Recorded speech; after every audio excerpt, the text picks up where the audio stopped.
Buenos días, ingeniero. En esta oportunidad nos ha tocado exponer sobre el ciclo de Carnot. Eh, Vamos a hablar sobre Nicolas Leonard, que es ingeniero y científico francés, que descubrió el ciclo térmico que lleva su nombre, el ciclo de Carnot, que a partir de la cual se deduciría el segundo principio de termodinámica. Bueno, tras la guerra con el Reino Unido, Francia tuvo que importar de ese país la maquinaria de vapor más avanzada de la época, lo cual reveló a Carnot lo atrasada que se encontraba Francia respecto a los métodos productivos introducidos por los ingleses en los métodos en la revolución industrial.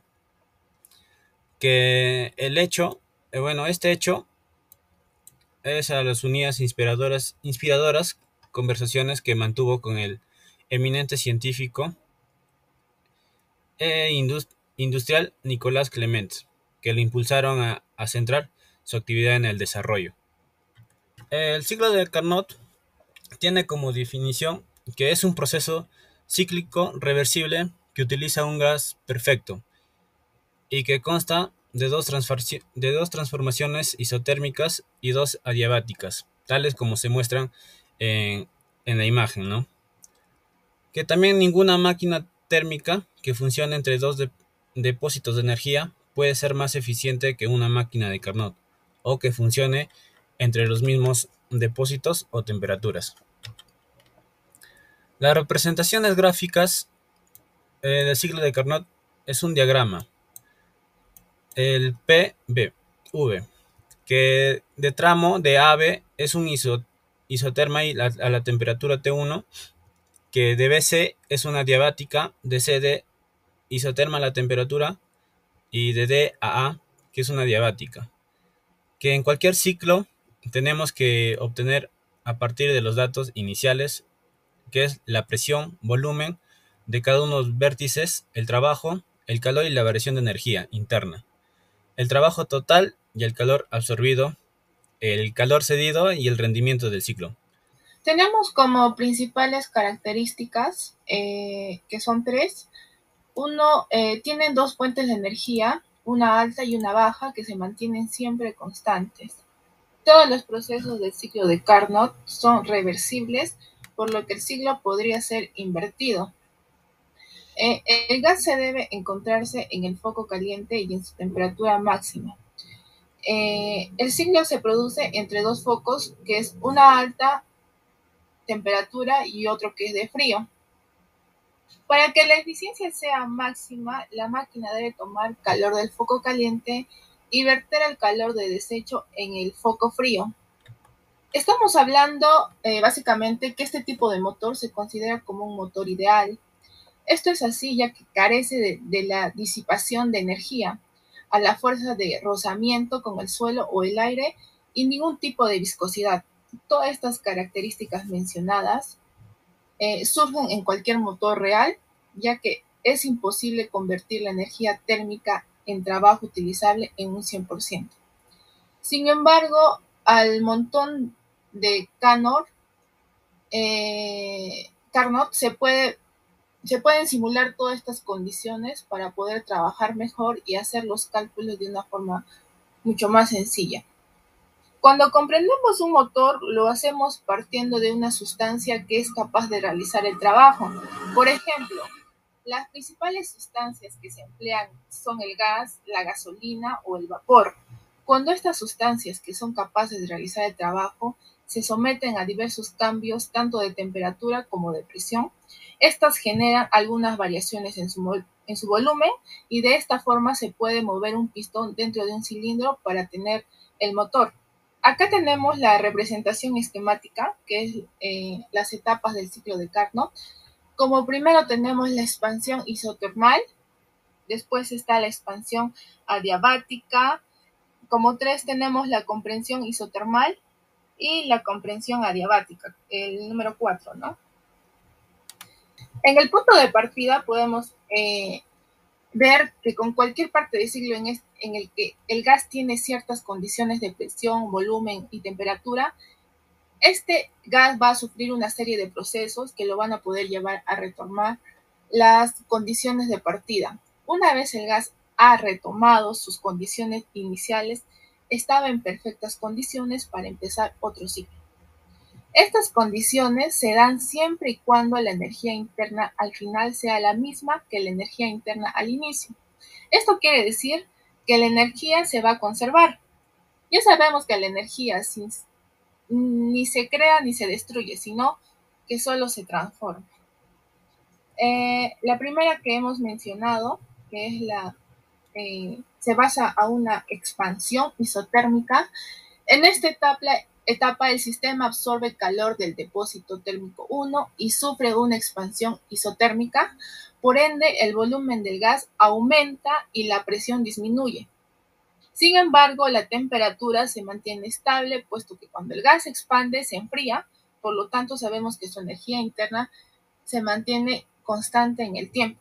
Después tenemos una expansión adiabática, que es la segunda etapa, se podría decir. Quiere decir que el sistema no gana ni pierde calor. Esto se consigue poniendo el gas en aislamiento calórico, como se ha indicado ya en la primera, ¿no? Por lo tanto, en una expansión adiabática, el volumen aumenta y la presión disminuye hasta llegar a su más bajo valor. En la tercera etapa está una compresión isotérmica. Aquí retiramos el aislamiento y el sistema entra en contacto con el depósito térmico número 2, que estará a una temperatura menor. Por ello, el sistema se encarga de ceder el calor de desecho que no ha utilizado a este depósito térmico. Al ceder el calor, la presión comienza a aumentar y el volumen va a disminuir. Y por último, que es la compresión adiabática, aquí pasamos nuevamente a una etapa de aislamiento térmico por el sistema. La presión aumenta, el volumen disminuye hasta llegar nuevamente a las condiciones iniciales. Por ello, el ciclo está listo para poder comenzar de nuevo. La siguiente, compañero. Ya, acá también son los siglos, lo mismo que he mencionado. En el primer cuadro está la máquina absorbe el calor del foco a T1, el gas se expande, ¿no? En el cuadro 2, se aísla la máquina del foco, el gas continúa expandiéndose y se enfría hasta el T2, como ya lo he mencionado. Y en el 3, el gas enfriado se vuelve a comprimir, cediendo el calor al foco de temperatura 2. Y el cuarto cuadro, el gas enfriado se aísla del foco y se comprime, con lo que se calienta hasta T1. Bueno, la expansión isotérmica, aquí podemos observar, ¿no? Vamos a desarrollar el proceso de expansión isotérmica. Siguiente diapositiva. La expansión isotérmica es el proceso 1-2, ¿no? Se parte de una situación en que el gas se encuentra al mínimo volumen del ciclo y a temperatura T1 de la fuente caliente. En este estado se transfiere calor al cilindro desde la fuente de temperatura T1, haciendo que el gas se expanda. Al expandirse, el gas tiende a enfriarse, pero absorbe el calor de T1 y mantiene su temperatura constante. Al tratarse de un gas ideal, al no cambiar la temperatura, tampoco lo hace su energía interna, y despreciando los cambios en la energía potencial y la cinética. A partir de la primera ley de la termodinámica, vemos que todo el calor transferido es convertido en trabajo. Como podemos observar en la imagen, la presión oscila entre 1 y 2, ¿no? A temperatura de 300, en el ejemplo. La siguiente diapositiva. Ahora vamos a ver la expansión adiabática. Como sabemos, la expansión adiabática es el proceso de 2 a 3. En esta etapa, el ciclo se mantiene aislado de cualquier fuente de calor, permitiendo que el gas se enfríe hasta una temperatura Tc. En este momento, el pistón llega hasta su punto final y el gas se encuentra con su volumen máximo. Durante esta etapa, todo el trabajo proviene de la energía interna. La compresión isotérmica. La compresión isotérmica es el proceso 3 y 4. En esta etapa se pone la fuente de energía QH en contacto con el cilindro que contiene gas, haciendo que éste comience a expandirse. pero sin cambiar su temperatura, o sea, se mantiene constante, puesto que el calor es cedido al foco frío. Como la temperatura se mantiene constante, la energía interna no cambia. Por tanto, todo el trabajo es absorbido en forma de calor por la fuente de energía QC. También podemos manifestar de la transformación isotérmica. En una transformación isotérmica, la temperatura del sistema permanece constante. Para ello es necesario que el sistema se encuentre en contacto con el foco térmico, ¿no?, que habíamos mencionado. Supongamos que un gas ideal absorbe calor de un foco térmico que se encuentra a una temperatura cero. Como consecuencia, se expande desde un estado inicial a un foco final, B, como se muestra en la imagen. Como podemos apreciar, la comprensión adiabática es el proceso del 4 a 1. Es el retorno. No tenemos salidas ni entradas de calor. La temperatura de 4 disminuye la temperatura 1, como se puede apreciar en la imagen. La fuente de energía QC se retira para que el gas eleve su temperatura hasta llegar a TH.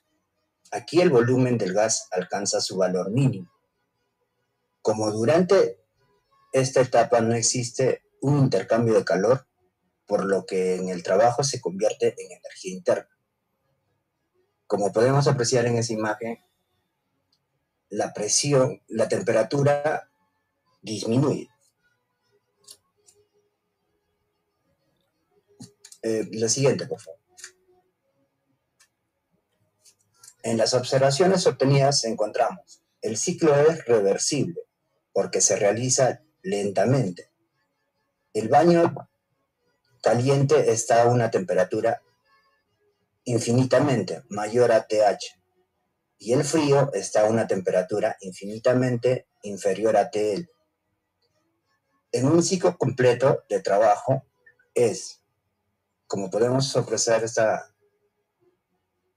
es W igual a W12 más W23 más W34 más W41.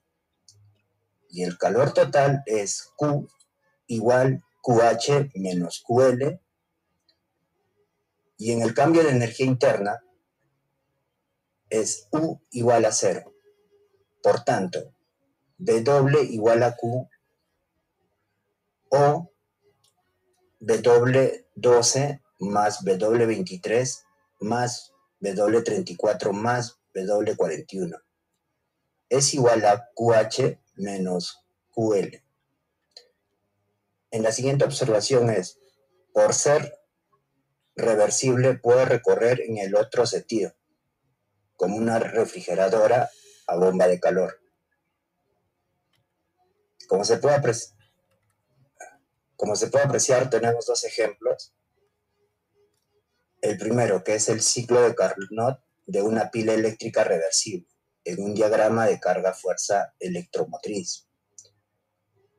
Como se puede apreciar, el 1 aumenta la temperatura al estado 2, y del estado 2 se mantiene hasta el estado 2 y 3, es el mismo, ¿no? Se mantiene igual.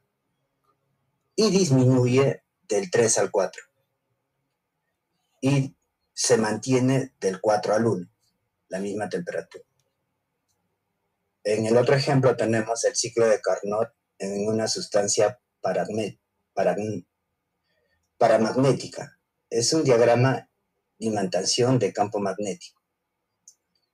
Como se puede apreciar, el 1 sube para la temperatura 2 y la temperatura 2 disminuye para la temperatura 3. Y es un pequeño ciclo, del 3 al 4.